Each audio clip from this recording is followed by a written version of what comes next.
So, am I the only person who's trying to blog? It's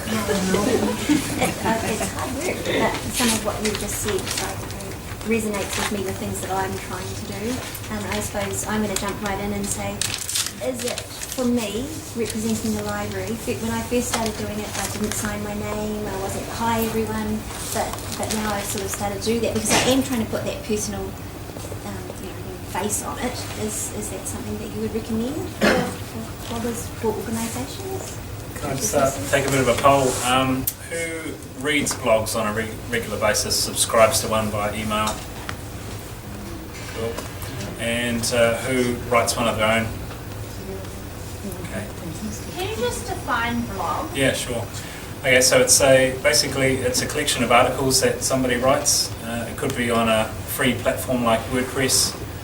There's also a kind of a micro part called microblogging.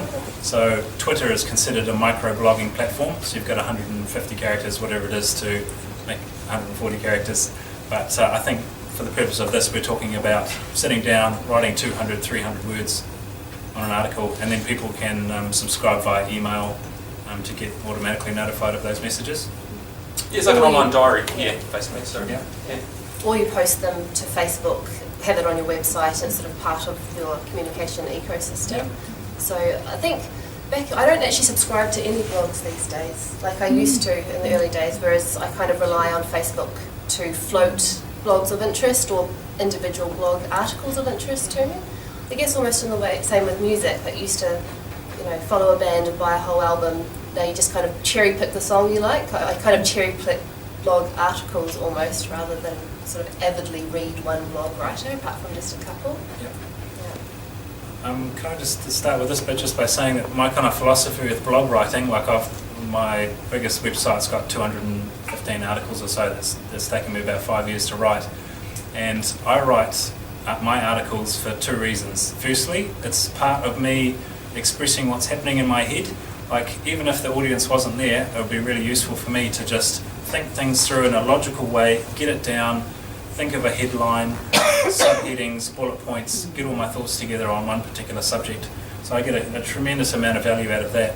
And then as a kind of a side benefit, the 50% more value is that other people get a chance to read those things, maybe learn a thing or two, and contact me if they want something that I was mentioned in there.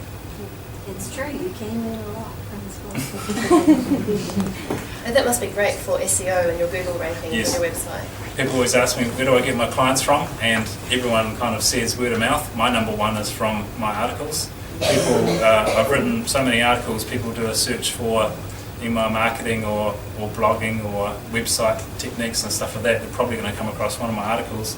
They jump on there, read that, read the next one, and by the time they're on the phone to me, they feel like they know me. Totally. Welcome to social marketing. That's probably something that I would say because I don't have many followers, but when I do a blog posting about something for the business here in the library, I should stand up, I go through to the library's Twitter and the Facebook and link to the blog, and I get a lot of traffic that way. I do my blog through WordPress, and you can tell where it's coming from, how people got there, and there is a lot that way. So that interconnection is really helpful for me. Dan? Can I just go back to what you said, Roxy again? Still. Okay, still Roxy. Anyway. About the Google rankings. Yeah. Because we all want to be like on page one, right? So. Okay. Just go back. In a nutshell, it's about choosing a particular phrase that you want to rank well for. Yeah. Having that phrase in your headline, in the first couple of sentences of your blog article, in a subheading, in a bullet point, and maybe link those kind of phrases to other resources as well. If you kind of get all those elements lined up, you're ahead of the game. But even more and more, from what I understand now, it's getting more about content as well, so you need to match that up with actually writing something that's decent. Yeah, that's for sure. Yeah, so it can't just be a page full of keywords. Yeah, Google are getting onto that because it becomes, Google want people's reading experiences to be pleasant and beneficial, so it does reward quality writing as well as keyword-rich content. That's right. So Google is a matchmaking service. It's got a whole pool of people that are searching for something, and it's got a whole pool of websites, destinations they can send them. So it's Google's job to say, you search for this, I think you want this article is really good, and lots of people have visited before, it's got lots of those keywords. Yeah, I'm going to match you two together right now. And that happens a million times a day, and Google's testing everything. It's saying, I sent 10 people there yesterday, 4 of them bounced back within 5 seconds, maybe that wasn't the best place to send them, I'm going to send them to number 2 and elevate, push them up. So those kind of calculations are happening all the time.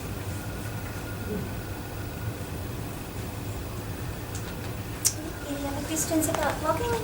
Has anyone got plans to blog but haven't? Or what's holding you back? Why would you? I suck at spelling and grammar. So the question, and I heard a question up here, why would you blog? And I guess it depends on your business. So I just, I guess I'm old school still, and I have to transition into the new world, and I haven't done that quite yet. So, to me, blogging is, I mean, time of day, obviously, you do it, you just explain why you would blog and how that would help you. So, yeah. are you comfortable sharing what sort of industry you're in? No, not yet. Okay, that's cool. So I think it depends a little bit on your whole ethos as well. Like if you're in an expertise field, like if you look at accountants and solicitors, that the services they provide, I know that all the solicitors and accountants would beg to differ, but they're getting more and more similar, and so they're looking for ways to add value or provide advice to their clients and be trusted advisors. And so one way of doing that is to write blog articles and to share their knowledge. So I think it's just got so many benefits. Like, is it like sort of the newsletter? It is, in many ways. Yeah, a new modern version of the old newsletter. Well, the newsletter you still would do an e-newsletter that goes directly to people's inboxes, but it's kind of like, it's quality content that lives on your website. So generally, like unless you're a writer or a journalist or someone who's blogging for that purpose to actually express your ideas in the world, that's one thing. Most people who are blogging for a business perspective, they have a business, they're using content to attract people to demonstrate their competence, that they know what they're talking about, to sell their business. So they're not trying to sell their writing, or they're trying to sell their business. So it's a supplementary kind of pathway into the real goal here. So I guess, just trying to think, maybe it'll be helpful for us to show examples of the sort of clients we work with and the sort of blogs we do. So just one that I'm thinking of. So Wish You Were Working Here, because I've been doing that today. That's designed, it's an initiative of Priority One, which is designed to attract Kiwi expats back to the region, so that when they come home to New Zealand, they don't just think Auckland, they actually consider Tauranga as a destination to come. And so what we do for the blog post for the Wish You Were Working Here site is I interview and write Q&A style blog posts of exactly that, Kiwi expats who have returned and are living back home. Because if you're sitting in London in the middle of winter and dreaming of a Kiwi summer, it's not the stats that you're interested in. What you're interested in hearing about is the experiences of people who have done what you're contemplating. So that's using a storytelling approach, which is very personal. It's not hard to do. It involves me finding Kiwi expats, sitting down, talking to them, asking what they were doing, what they're doing now, what they love about Tauranga, creating that as a blog post with lots of interesting photos, and then that becomes content that sits on the website. So if someone comes to the website, they can find a whole lot of stories that goes out in our e-newsletters, it goes out on our Facebook page. So it's a way of using storytelling to serve the bigger purpose of what it is we're actually trying to do. I think one amazing thing about blogs is just how permanent it can be. It can sit on the internet for 5 years. Let's just say 5 years is a long time.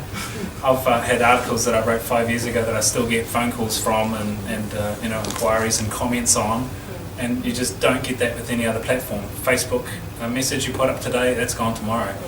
You get mentioned in a newspaper article today, that's gone tomorrow. So yeah, and even just the email itself, that's dying in an inbox somewhere. yep. Yeah.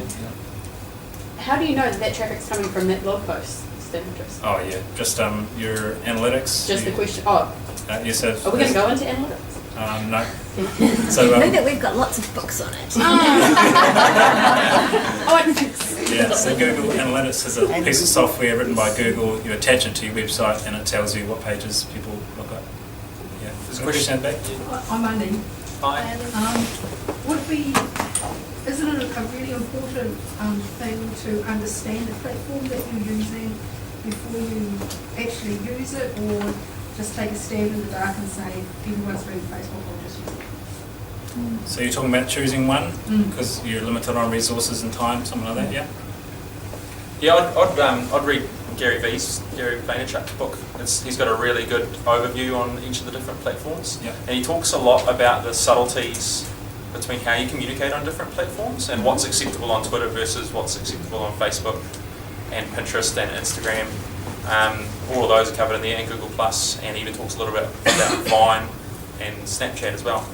And so yeah, I think you've got to acquire that knowledge from somewhere in terms of either getting in there and getting familiar as just a consumer first of all, and using it personally to get a bit of a feel for it. Can you choose the wrong one? I think you can. Yeah, Yeah. I mean, to suit your business, you know, I mean, I'm from the library, another library. Okay. So, I mean, if we would just take a stab in the dark, not that we have, but, and try and use a new platform, I guess we'd have to know, it would be useful to know about what platform we're going to use and what's going to be best for our business and respect for how we use it. I think you couldn't go wrong with Facebook. Do you have Facebook yet? Yeah. You do. We do do it, yes. Yeah. If you look at the... And because you can learn as you go. With a lot of these things, you don't have to be an expert before you jump in. Like you can often you learn by doing. Yep. I think there's two main factors, and that's the first one is how comfortable you are with each platform. So you could spend a little bit of experimentation with each one, and then you fall in love with Pinterest, and then you could try another one, you fall in love with Instagram, and so it's about personal kind of preference as well. And then the second factor is where's your audience? You might love Instagram and you love doing it, and then you find out that your target audience isn't on there with you. So. Just now you mentioned a book to describe those different platforms. What was that book? It's the same one as pass this around if you like. Do you guys want to just jab, go right? around? Everyone can write down details or whatever. Harley's just live tweeting the event. Oh, nice one.